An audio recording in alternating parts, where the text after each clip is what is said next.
babyfaces in wrestling, the fan favorite. Now let's talk about what makes a great heel, a bad guy.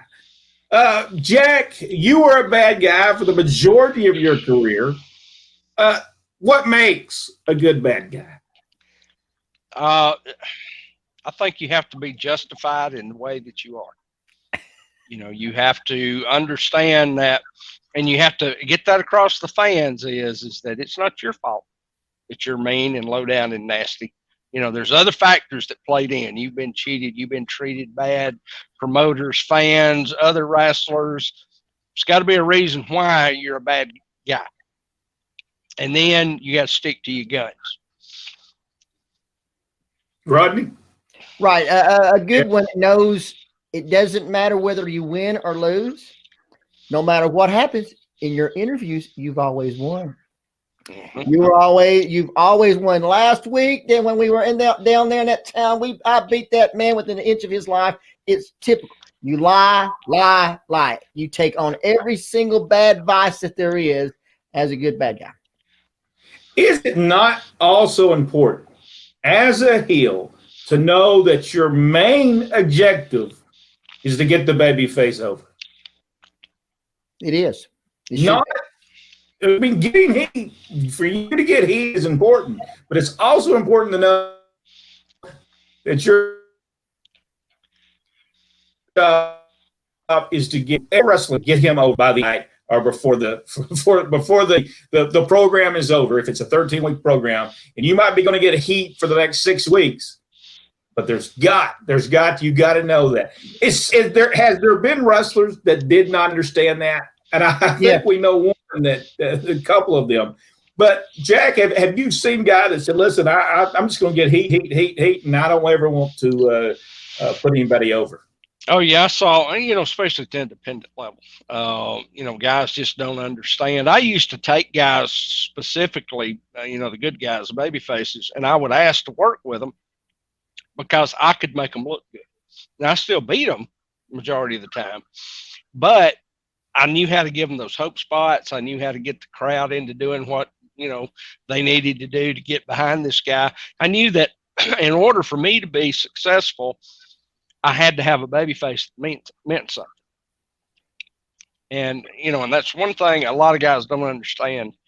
You can't even equate it anymore because it's just spot after spot. Everybody just swaps out spots now. But back then, it was storytelling. And if you couldn't tell an effective story, it didn't last. There was a lot of guys that wanted to get the heat, and they never wanted to pay back the baby face. Rodney, we've known a few of those guys. We don't really have to say their names. But how bad is that for a guy, Rodney, that gets all the heat, but when it comes time for him to get the because you're going to, in essence, you're going to kill the baby face off. And that's the point.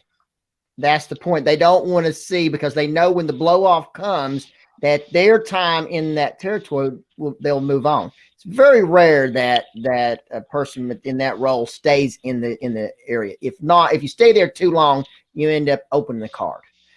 So you've got to be able to move on in lots of cases. There are some that just stay way too long in one place. And like I said, it turns out not to be to their interest. And that's one of the reasons that Dennis Condrey wanted to leave and go work for the WWF. That's the reason of the split with Cornette and Bobby. He said, let's go to the WWF now while we have the chance, that the door is open. Let's go. They chose to stay. They thought they had better opportunities there. I think in the end, they would have been better off going and doing their skit through the WWF, as far as I'm concerned. Yeah. I think so too, because when you look at Ted DiBiase, I think he was one of those guys that understood what he had to do for each babyface he wrestled against. He knew there was no one better to getting a guy over. He had the best matches with Jim Duggan, and Jim Duggan didn't have the matches. He wasn't going to get the wrestling number, I don't know, 5-star matches. He wasn't going to get those. But he came very close when he'd go against Ted DiBiase. DiBiase knew how to get him over. Yep. Ole Anderson also understood that. Yes, Absolutely. Michael Barr is asked a question, and I think we all need it. Jack, Rodney, and Brent, is there such a thing as heels and baby faces in today's wrestling? Jack? There are, but I don't think it's intentional. I don't, I think that promoters and I think that the wrestlers who listen to these smart fans tend to think that they want all those lines blurred. And what the business needs to be successful is you got to have those. You got to have the good guys against the bad guys. That's just the nature of our industry.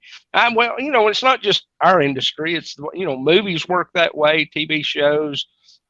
You wouldn't. I love NCIS, but I wouldn't watch it if Gibbs was terrible to everybody. If he was a bad guy, really. So you want those baby faces and you want those heels. And I think that's where we've lost a lot of wrestling fans now is there's no definition like there should be. Brent's in slow motion now. I think he's still there. Obviously, you were so profound that you froze him. There's happening there. And of course, he was at one point during this, he sounded like Darth Vader, one of the greatest villains of all time. I love that. Yeah. Luke, I am your father. So I came in very little. Watch it, Tony. Watch it.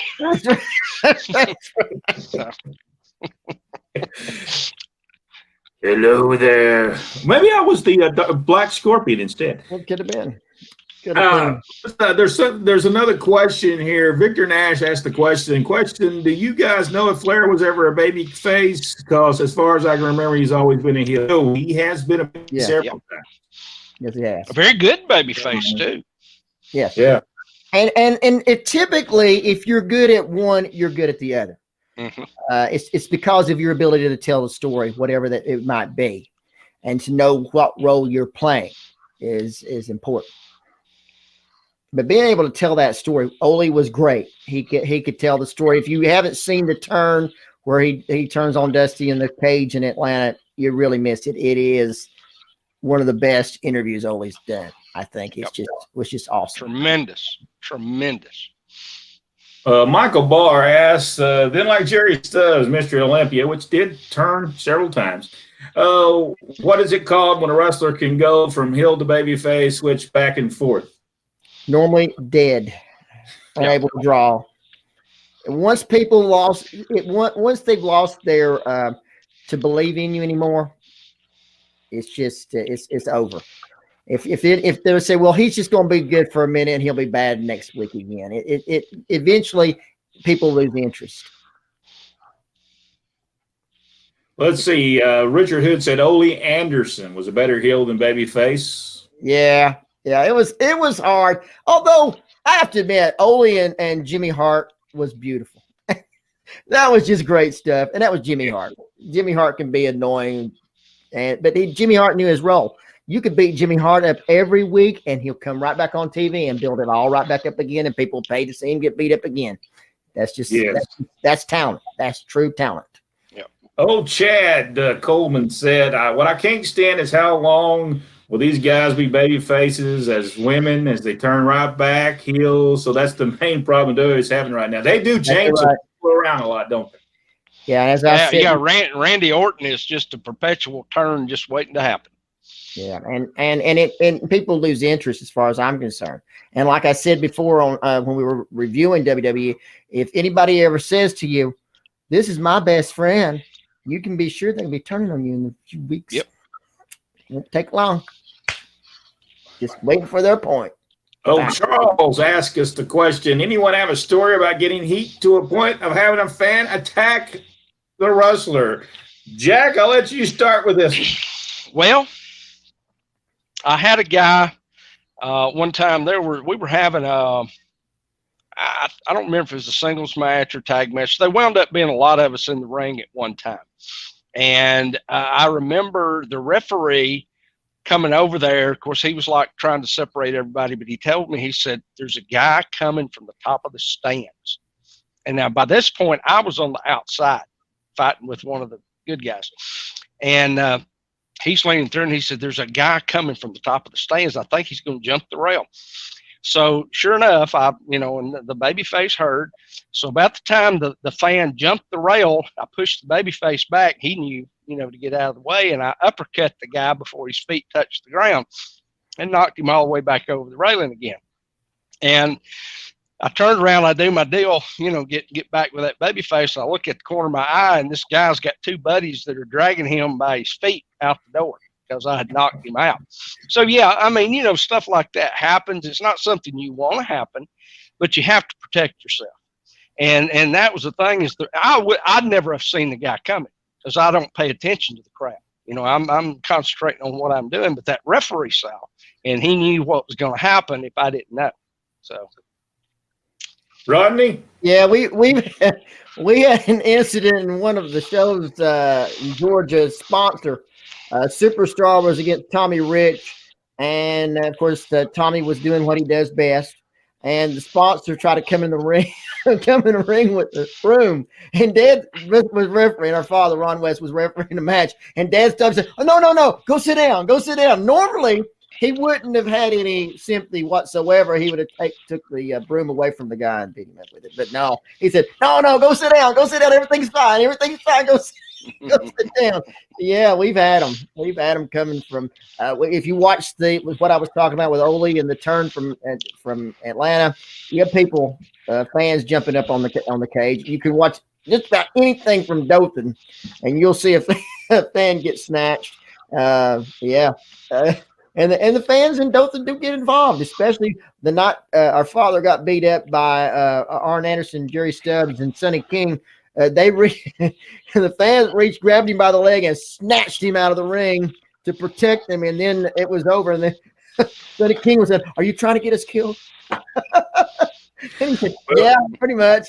If you remember Arn Anderson, Jerry Stubbs, they were teaming at the time. They said, "Ronnie, stop it, because what he was doing, he would get beat up, and he was doing this. He was asking to help him. Yeah.